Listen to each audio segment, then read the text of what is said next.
इससे पहले वाली क्लास में हम लोग इस प्रैक्टिस सेट के 50 प्रश्न देख चुके हैं। ठीक है, अब आगे वाले प्रश्न को देखेंगे। पहला प्रश्न है, अलमारी या अलमारी शब्द किस भाषा का है? इसका उत्तर क्या हो जाएगा? प्रश्न है, अलमारी या अलमारी शब्द किस भाषा का है? पुर्तगाली, फारसी, अंग्रेजी या डच? इसका उत्तर क्या हो जाएगा? उत्तर दीजिए। अलमारी शब्द किस भाषा का शब्द है? इसका उत्तर क्या हो जाएगा? उत्तर हो जाएगा पुर्तगाली। ठीक है, अगला प्रश्न है, अर्थ के आधार पर शब्द के कितने भेद होते हैं?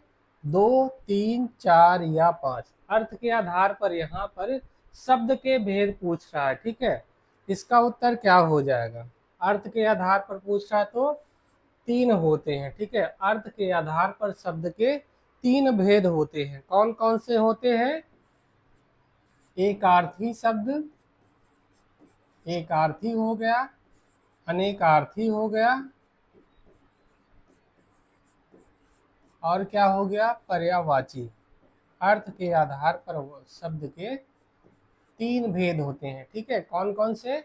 एकार्थी, अनेकार्थी और पर्यायवाची। फिर अगला प्रश्न है,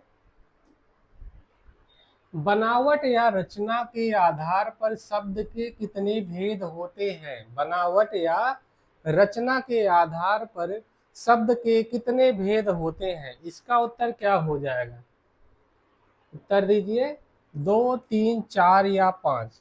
रचना या बनावट के आधार पर पूछ रहा है। ठीक है, तो रचना या बनावट के आधार पर शब्द के 3 भेद होते हैं। कौन कौन से होते हैं? रूढ़, यौगिक और योग रूढ़। रूढ़, यौगिक और योग रूढ़।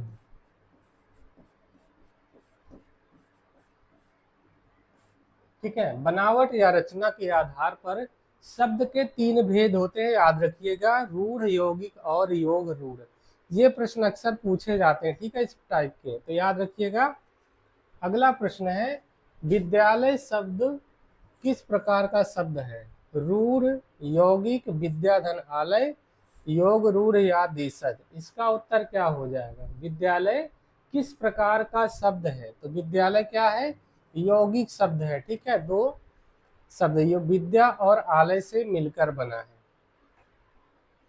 अगला प्रश्न है, पंकज किस प्रकार का शब्द है? रूढ़, यौगिक, योग रूढ़, जो विशेष अर्थ देता है, जैसे कमल या विदेशी? इसका उत्तर क्या हो जाएगा? उत्तर दीजिए। पंकज किस प्रकार का शब्द है? इस टाइप के प्रश्न पूछे जाते हैं और परीक्षा में गलत हो जाते हैं। ठीक है, तो उत्तर दीजिए। पंकज शब्द किस प्रकार का शब्द है? उत्तर हो जाएगा योग रूढ़। ठीक है, जो विशेष अर्थ देता है, जैसे कमल, पंकज का नाम लेते हैं तो क्या होता है? कमल याद आ जाता है। ठीक है, अगला प्रश्न है, पानी शब्द किस प्रकार का शब्द है? रूढ़, यौगिक, योग रूढ़ या संकर? उत्तर दीजिए। पानी शब्द किस प्रकार का शब्द है? बहुत सरल प्रश्न है, फिर भी उत्तर दीजिए। पानी शब्द किस प्रकार का शब्द है? उत्तर हो जाएगा रूढ़ शब्द है। ठीक है, पानी शब्द रूढ़ शब्द है। जिन शब्दों के एक से अधिक अर्थ होते हैं उन्हें क्या कहते हैं? प्रश्न है, जिन शब्दों के एक से अधिक अर्थ होते हैं उन्हें क्या कहते हैं? उत्तर क्या हो जाएगा? एकार्थी, अनेकार्थी, पर्यायवाची या विलोम? तो जिन शब्दों के एक से अधिक अर्थ होंगे उन्हें क्या कहेंगे? अनेकार्थी। ठीक है, इसके बाद अगला प्रश्न है, अतः शब्द किस वर्ग में आता है? अव्यय, विकारी, संज्ञा या विशेषण? इसका उत्तर क्या हो जाएगा? अतः शब्द किस वर्ग में आता है? तो अतः शब्द किस वर्ग में आएगा? अव्यय हो जाएगा। ठीक है, अतः क्या है? अव्यय है, यानी इसके विकार नहीं होते हैं। अगला प्रश्न है, मीठा शब्द में कौन सा विकार उत्पन्न हो सकता है? या एक विकारी विशेषण है, या अव्यय है, या क्रिया है, इसमें कोई बदलाव नहीं होता है? उत्तर दीजिए। मीठा शब्द में कौन सा विकार उत्पन्न होता है? इसका उत्तर क्या हो जाएगा? यह विकारी शब्द है, ठीक है, यह एक विकारी शब्द है, तो विकारी विशेषण हो जाएगा। इसके बाद अगला प्रश्न है, विकारी शब्दों के अंतर्गत कौन कौन आते हैं? संज्ञा, सर्वनाम, विशेषण, क्रिया, केवल अव्यय, उपसर्ग और प्रत्यय, तत्सम और तद्भव। इसका उत्तर दीजिए, क्या हो जाएगा? विकारी शब्दों के अंतर्गत कौन कौन से आते हैं? तो विकारी क्या क्या होते हैं? संज्ञा, सर्वनाम, विशेषण और क्रिया, ये सब क्या है? ये विकारी शब्द है, ठीक है। फिर अगला प्रश्न है, घोड़ा का तत्सम रूप क्या है? घोड़ा का तत्सम पूछ रहा है, घोटक, अश्व, है या तुरंग। इसका उत्तर क्या हो जाएगा? घोड़ा का तत्सम पूछ रहा है, इसका उत्तर क्या हो जाएगा? तो घोड़ा का घोटक हो जाएगा, ठीक है। जीभ का तत्सम शब्द है, क्या है? जिह्वा, जिह्वा, रचना या जबान। तो यहाँ पर तत्सम पूछ रहा है, ठीक है। तो जीभ का तत्सम क्या होता है? जिह्वा होता है, पहला उत्तर सही हो जाएगा। अगला प्रश्न है, मक्खी का तत्सम रूप क्या है? मच्छिका, मक्षिका, माछी या मशक। तो मक्खी का तत्सम रूप क्या होता है? उत्तर हो जाएगा मच्छिका। अगला प्रश्न, बहन का तत्सम रूप क्या है? भगिनी, बहिनी, भाभी या बंधु। तो बहन का तत्सम रूप क्या होता है? सबको पता है, क्या होता है? भगिनी होता है, ठीक है, पहला उत्तर सही हो जाएगा। नया का तत्सम रूप है, क्या है? नवीन, नूतन, नव्य या आ और सा दोनों सही है। नया का तत्सम रूप पूछ रहा है, ठीक है, तो इसका उत्तर क्या हो जाएगा? नवीन भी होता है और नव्य भी होता है, तो आ और सा दोनों सही हो जाएंगे, ठीक है, तो ये वाला उत्तर सही हो जाएगा। अगला प्रश्न है, वाक्य के मुख्य रूप से कितने अंग होते हैं? 2, 3, 4 या 6। इसका उत्तर दीजिए। वाक्य के मुख्य रूप से कितने अंग होते हैं? तो कितने होते हैं? 2 होते हैं, ठीक है। कौन कौन से होते हैं? उद्देश्य और विधेय। उद्देश्य और विधेय 2 होते हैं, याद रखिएगा। अगला प्रश्न है, राम पुस्तक पढ़ता है, इस वाक्य में उद्देश्य क्या है? राम पुस्तक पढ़ता है या पढ़ता है, ठीक है, तो उत्तर क्या हो जाएगा? इसमें उद्देश्य पूछ रहा है, कर्ता पूछ रहा है, तो राम पुस्तक पढ़ता है, इस वाक्य में उद्देश्य क्या हो जाएगा? राम हो जाएगा, ठीक है। अगला प्रश्न, वाच्य के कितने भेद होते हैं? 2, 3, 4 या 5। उत्तर दीजिए। वाच्य के कितने भेद होते हैं? इसका उत्तर क्या हो जाएगा? 3 भेद होते हैं। कौन कौन से होते हैं वाच्य? कर्तृवाच्य,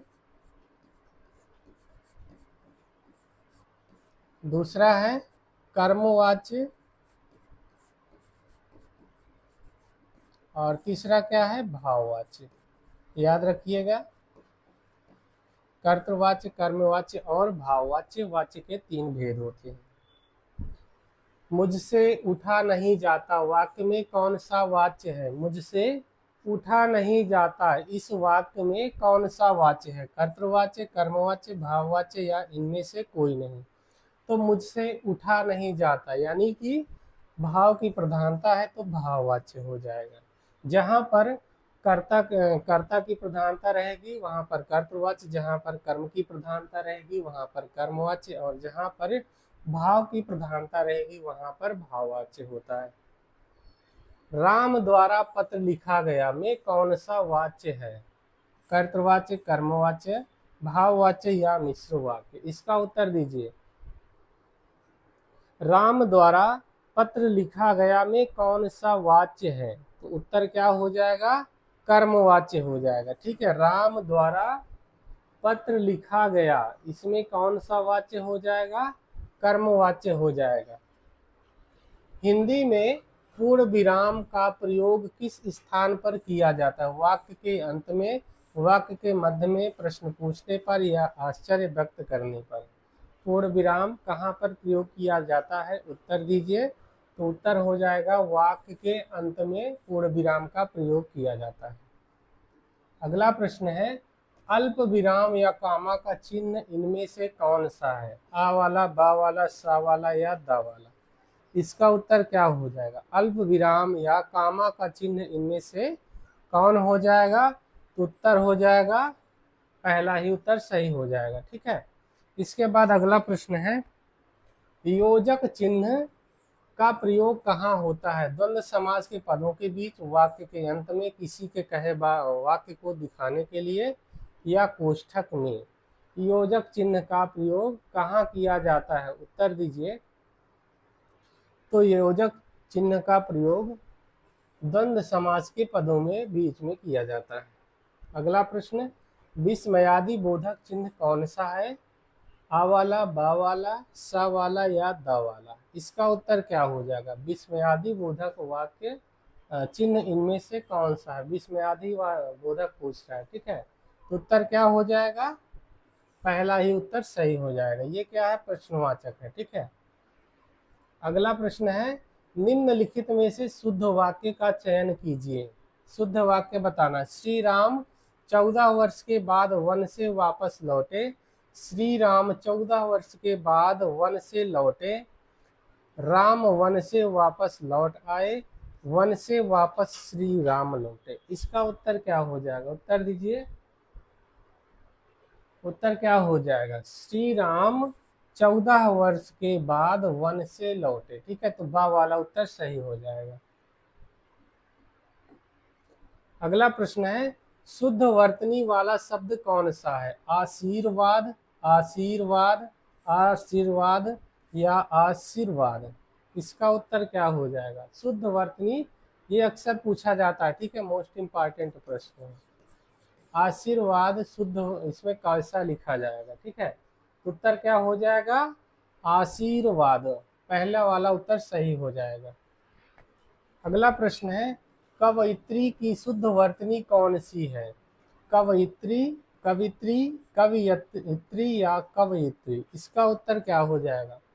कवयित्री की शुद्ध वर्तनी क्या हो जाएगी? तो उत्तर हो जाएगा पहला वाला। ठीक है। कवयित्री। उज्ज्वल का शुद्ध रूप क्या है? उज्ज्वल, उज्ज्वल, उज्ज्वल या उज्जवल? इसका उत्तर क्या हो जाएगा? तो उज्ज्वल का शुद्ध रूप क्या है? ये भी मोस्ट इम्पॉर्टेंट है, अक्सर शुद्ध अशुद्ध में पूछा जाता है। ठीक है। तो कैसे लिखा जाएगा? उज्ज्वल। ठीक है। कवि का बहुवचन क्या होगा? कविगण, कवियों, कवींद्र या कवि वर्ग? इसका उत्तर क्या हो जाएगा? कवि का बहुवचन क्या हो जाएगा? तो कवि का बहुवचन क्या होता है? कविगण होता है। ठीक है। अगला प्रश्न है, अमुक या छात्र शब्द का बहुवचन बनाने के लिए क्या जोड़ा जाता है? अमुक या छात्र शब्द का बहुवचन बनाने के लिए क्या जोड़ा जाता है? इसका उत्तर क्या हो जाएगा? कमेंट करिए। अमुक या छात्रगण बहुवचन बनाने के लिए क्या जोड़ा जाता है? तो उत्तर क्या हो जाएगा? गण, वर्ग, जन, ओ या ए? तो उत्तर क्या हो जाएगा? गण, वर्ग या जन। जैसे अमुक गण, छात्र गण, छात्र जन, ये सब जोड़ा जाता है। ठीक है। अगला प्रश्न है, पानी शब्द का वचन क्या होता है? यह हमेशा एक वचन में प्रयोग होता है या हमेशा बहुवचन होता है? इसका बहुवचन पानियां है, द्विवचन। इसका उत्तर क्या हो जाएगा? पानी शब्द क्या होता है? हमेशा एक वचन में ही प्रयोग किया जाता है। ठीक है। तो पहला उत्तर सही हो जाएगा। हस्ताक्षर शब्द किस वचन में प्रयोग होता है? एक वचन, हमेशा बहुवचन, दोनों या कोई नहीं? ये प्रश्न भी अक्सर पूछा जाता है। ठीक है। उत्तर दीजिए इसका। हस्ताक्षर शब्द किस वचन में प्रयोग होता है? तो ये हमेशा क्या होता है? बहुवचन में ही प्रयोग किया जाता है। अगला प्रश्न है, दर्शन और आंसू शब्द किस रूप में प्रयुक्त होते हैं? सदैव बहुवचन, सदैव एक वचन, पुल्लिंग या स्त्रीलिंग? इसका उत्तर क्या हो जाएगा? तो दर्शन और आंसू हमेशा बहुवचन में प्रयोग किया जाता है। ठीक है, तो पहला वाला उत्तर सही हो जाएगा।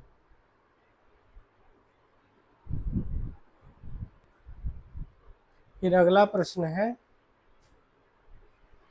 राजा शब्द का बहुवचन रूप क्या होता है? राजा ही रहता है, राजाएं, राजे या राजगण? इसका उत्तर क्या हो जाएगा? राजा शब्द का बहुवचन क्या होता है? इसका उत्तर क्या हो जाएगा? तो ये इसका उत्तर क्या हो जाएगा? राजा ही रहता है। ठीक है, तो पहला उत्तर सही हो जाएगा। फिर अगला प्रश्न देख लेते हैं, भाषा की सबसे छोटी सार्थक इकाई क्या है? यहाँ पर पूछ रहा है भाषा की सबसे छोटी और सार्थक इकाई क्या है? वर्ण, शब्द, वाक्य या ध्वनि? इसका उत्तर क्या हो जाएगा? कमेंट करिए। भाषा की सबसे छोटी सार्थक इकाई पूछ रहा है। ठीक है, तो सार्थक इकाई क्या हो जाएगी? शब्द हो जाएगी। क्रिया के कितने भेद होते हैं कर्म के आधार पर? प्रश्न है, क्रिया के कितने भेद होते हैं वो भी कर्म के आधार पर? तो इसका उत्तर क्या हो जाएगा? 2, 3, 4 या 5? इसका उत्तर क्या हो जाएगा? क्रिया के कितने भेद होते हैं? उत्तर हो जाएगा 2 भेद होते हैं। कौन कौन से भेद होते हैं? अकर्मक क्रिया, अकर्मक क्रिया, और दूसरा है सकर्मक क्रिया।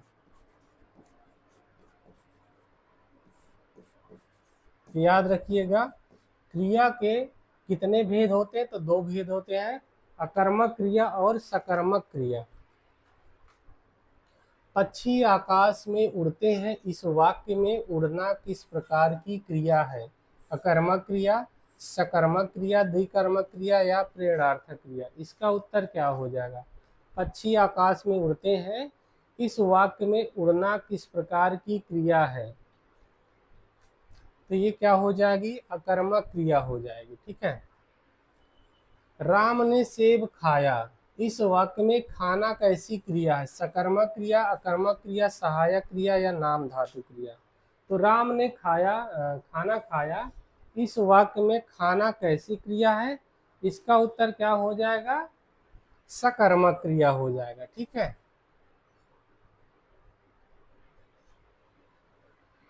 फिर अगला प्रश्न है, काल या टेंस के कितने भेद होते हैं? 2, 3, 4 या 5? इसका उत्तर क्या हो जाएगा? काल के कितने भेद होते हैं? इसका उत्तर क्या हो जाएगा? काल के कितने भेद होते हैं? काल के कितने भेद होते हैं? तो कितने भेद होते हैं? 3 भेद होते हैं। ठीक है, कौन कौन से होते हैं? पहला है भूतकाल, भूतकाल। दूसरा क्या है? वर्तमान काल, वर्तमान काल। और तीसरा क्या हो जाएगा? भविष्यत काल, भविष्यत काल। याद रखिएगा, काल के 3 भेद होते हैं। अब भूतकाल के कितने भेद हैं? कमेंट करिएगा। वर्तमान काल के कितने भेद हैं? और भविष्यत काल के कितने भेद हैं? ये भी कमेंट करिए। अगला प्रश्न है, वह कल जाएगा, इस वाक्य में कौन सा काल है? वह कल जाएगा यानी कल जाएगा। ठीक है, तो भूतकाल, वर्तमान काल, भविष्यत काल या संदिग्ध भूतकाल? इसका उत्तर क्या हो जाएगा? वह कल जाएगा। ठीक है, तो इसमें क्या हो जाएगा? भविष्यत काल। मोहन ने खाना खा लिया होगा, यह किस काल का उदाहरण है? संदिग्ध भूतकाल या संभावित भूतकाल, पूर्व वर्तमान काल, सामान्य भविष्य काल या अपूर्व भूतकाल? इसका उत्तर क्या हो जाएगा?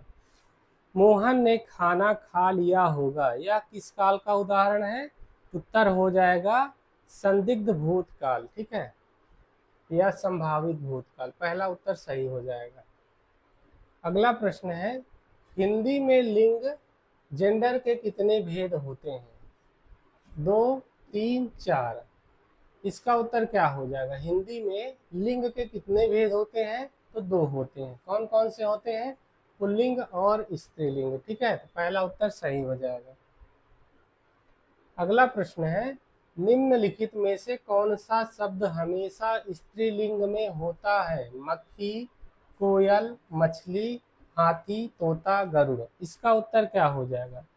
निम्नलिखित में से कौन सा शब्द है जो हमेशा स्त्रीलिंग में रहेगा? तो स्त्रीलिंग में क्या रहेगा? मक्खी, कोयल और मछली। ठीक है, इसमें नर मादा लगा देंगे कि नर मक्खी मादा मक्खी, लेकिन ये हमेशा क्या रहेंगे? स्त्रीलिंग में ही रहेंगे। अगला प्रश्न है, चंद्रमा शब्द किस लिंग का है? पुल्लिंग, स्त्रीलिंग, उभयलिंग या नपुंसक लिंग? चंद्रमा क्या है? इसका उत्तर दीजिए। चंद्रमा क्या है? चंद्रमा क्या है? पुल्लिंग है। चंद्रमा निकल आया कहेंगे ना। फिर अगला प्रश्न है, नदी शब्द का लिंग क्या है? नदी बहती है कहेंगे, ठीक है, तो उसमें क्या हो जाएगा? स्त्रीलिंग, पुल्लिंग, दोनों या कोई नहीं। तो नदी शब्द हमेशा क्या रहता है? इसका उत्तर क्या हो जाएगा? नदी शब्द का लिंग क्या है? तो नदी का नाम क्या है? स्त्रीलिंग हो जाएगा। ठीक है। अधिकरण कारक का परसर्ग या विभक्ति चिन्ह क्या है? में, पर, से, द्वारा, को या के लिए, का, की, के। इससे पहले वाली वीडियो में हम लोग 8 कारक और उसकी विभक्ति चिन्ह देख चुके हैं। तो इसमें क्या पूछ रहा है? अधिकरण कारक का परसर्ग या विभक्ति चिन्ह क्या है? तो अधिकरण कारक का क्या होता है? में, पय, पर। ठीक है। और यहाँ पर से या द्वारा इसका होता है कर्ता ने कर्म को करण से या के द्वारा, करण हो जाएगा। को के लिए संप्रदान, संप्रदान की विभक्ति है, संप्रदान कारक की। फिर है का के की, ये संबंध कारक की विभक्ति चिन्ह है। ठीक है, इनको भी याद रखिएगा। हे अरे ओ, हे अरे ओ किस कारक के विभक्ति चिन्ह है? संबोधन कारक, अपादान कारक, करण कारक या कर्म कारक? हे अरे ओ किस कारक के विभक्ति है? तो इसका उत्तर क्या हो जाएगा? संबोधन कारक के। ठीक है। अगला प्रश्न है, जिस शब्द से किसी काम का करना या होना समझा जाए उसे क्या कहते हैं? संज्ञा, सर्वनाम, क्रिया या विशेषण? परिभाषा भी पूछ लिया। ठीक है। जिस शब्द से किसी काम का करना या होना समझा जाए उसे क्या कहेंगे? उत्तर दीजिए। तो क्रिया कहेंगे। ठीक है। जो सब कुछ जानता हो इस वाक्यांश के लिए एक शब्द क्या होगा? इसका उत्तर क्या हो जाए? जो सब कुछ जानता हो, सर्वज्ञ, अज्ञ, अल्पज्ञ या बहुज्ञ? इसका उत्तर दीजिए। पहले ये प्रश्न हो चुका है। तो जो सब कुछ जानता हो उसके लिए एक शब्द क्या बनता है? सर्वज्ञ बनता है। ठीक है। अगला प्रश्न है, हिंदी दिवस कब मनाया जाता है? 14 सितंबर, 14 नवंबर, 26 जनवरी या 15 अगस्त को? इसका उत्तर क्या हो जाएगा? हिंदी दिवस कब मनाया जाता है? इसका उत्तर क्या हो जाएगा? 14 सितंबर। ठीक है, 14 सितंबर को क्या मनाया जाता है? हिंदी दिवस मनाया जाता है। तो यहीं से ये प्रैक्टिस सेट खत्म हो जा रहा है। इस प्रैक्टिस सेट के 2 पार्ट हैं। पहले पार्ट में 50 प्रश्न है और दूसरे में 50 प्रश्न है। ठीक है, तो दोनों देखेंगे तो पूरा टॉपिक कवर हो जाएगा। और अलग अलग में कुछ एक में है, कुछ 2 में है, तो पूरा देखिएगा दोनों टॉपिक।